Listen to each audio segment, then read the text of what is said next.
साथियों नमस्कार। कितना समय, पैसा और मेहनत लगती है एक एग्जाम की तैयारी में। उत्तराखंड के युवा का यह हाल हो चुका है कि पिछले 4 सालों से हर हर परीक्षा में, हर परीक्षा के बाद ये हालत हो गई है कि ये परीक्षा कहीं ना कहीं स्क्रिप्टेड है। हर परीक्षा में ये हालत हो चुकी है कि एक विद्यार्थी जो कि लगातार 4 और 5 सालों से तैयारी कर रहा है, उसके दिल में कहीं ना कहीं ये होता है कि क्या ये परीक्षा बिना किसी धांधली के समाप्त हो पाएगी। आज की स्नातक स्तरीय परीक्षा का भी यही हाल हुआ जो कि पहले से उम्मीद की जा रही थी। जागो उत्तराखंड और जगाओ। जगाना हमें किनसे है? इन व्यापारियों से जगाना है जो कि सरकारी नौकरियों का खुलेआम व्यापार कर रहे हैं, जिनको कि कोई डर नहीं है। और उनको किसी हमारे जैसे किसी भी युवा से या जो तैयारी कर रहे हैं उनसे कुछ भी लेना देना नहीं है। क्यों? क्योंकि इनका घर केवल मोटे पैसे से चलता है।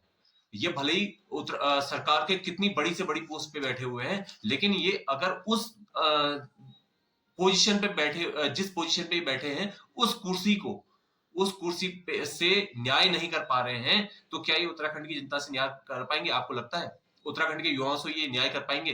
कितने युवा जो कि अपना घर छोड़ करके, अपनी खेती छोड़ करके आते हैं मेहनत करने के लिए। अब उनके माँ बाप, उनके अभिभावक कैसे जैसे तैसे अपना पेट काट करके उनकी तैयारी के लिए उनको पैसा देते हैं। लेकिन क्या होता है, ये आज आपके सामने।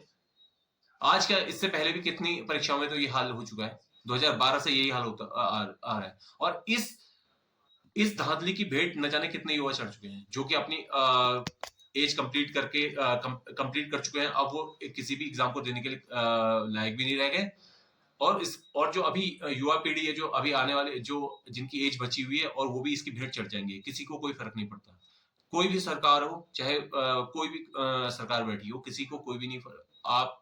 आपसे और हमसे किसी को कुछ भी नहीं लेना देना। और पिछले विगत जो पिछला वीडियो पेपर हुआ था उसमें भी धांधली हुई, दोबारा से वो शेड्यूल कराया गया। आज का पेपर में ऐसे ही हुआ, और उससे पहले न जाने कितने पेपरों में ये हाल हुआ होगा, लेकिन उससे पहले कोई खोजखबर लेने वाला था नहीं। ये तो शुक्र है इस बेरोजगार संगठन का कि ये हमारे पीछे लगे हुए हैं, बेरोजगारों के पीछे लगे हुए हैं। तो अब मैं आपसे एक चीज ये कहना चाहता हूं कि अगर ये जो हकम सिंह पकड़ा गया है, और इससे पहले भी ये पकड़ा गया था, उसके बाद ये मतलब बेल पे बाहर आ जाता है। ऐसे कितने हकम कहाँ कहाँ बैठे हुए हैं जो कि सब सेटिंग कर रहे हैं। अब मुझे तो ये भी लगता है कि हकम केवल एक फेज है, इसके पीछे इसके जो आका है वो कहाँ तक बैठे हुए हैं, इनकी पहुंच कहाँ तक है। हो सकता है कि मतलब बहुत अच्छे लेवल पे वो लोग बैठे हुए हैं जिन पे कोई उंगली नहीं उठा सकता है, और अगर उंगली उठाएगा भी तो उसकी उंगली काट दी जाएगी। क्योंकि भाई गरीब आदमी ना, हमारे जैसा गरीब इंसान सिस्टम से लड़ ही नहीं सकता है ना। मेरा हृदय इतना मतलब विदीर्ण हो गया है कि मुझे इस प्लेटफॉर्म पे आना पड़ रहा है। और न जाने पता नहीं क्यों, मतलब मुझे ऐसा लग रहा है कि यार अब कुछ नहीं हो सकता इस उत्तराखंड का। क्योंकि देखो, ये उत्तराखंड बने हुए 25 साल हो गया है। 25 साल से ये उत्तराखंड टेम्परेरी व्यवस्था पे चल रहा है हर जगह पे। जब इस उत्तराखंड स्टेट की, जिसको 25 साल बने हुए हो गया है, ये सरकार, जितनी सरकारें आई, वो इस उत्तराखंड को अपनी स्थायी राजधानी नहीं दे पाई। और हर इलेक्शन में स्थायी राजधानी एक मुद्दा होता है, और फिर भी वहां कोई ना कोई गवर्नमेंट आती है। तो इन्होंने तो ये सोच लिया ना, हम इनको झुंझुना पकड़ाएंगे और ये झुंझुना पकड़ेंगे, और उसके बाद ये शांत बैठ जाएंगे। तो भाई, मैं आप लोगों से बस मेरी, भाई साहब जागो, और इस उत्तराखंड सरकार को जगाओ, आयोग को जगाओ।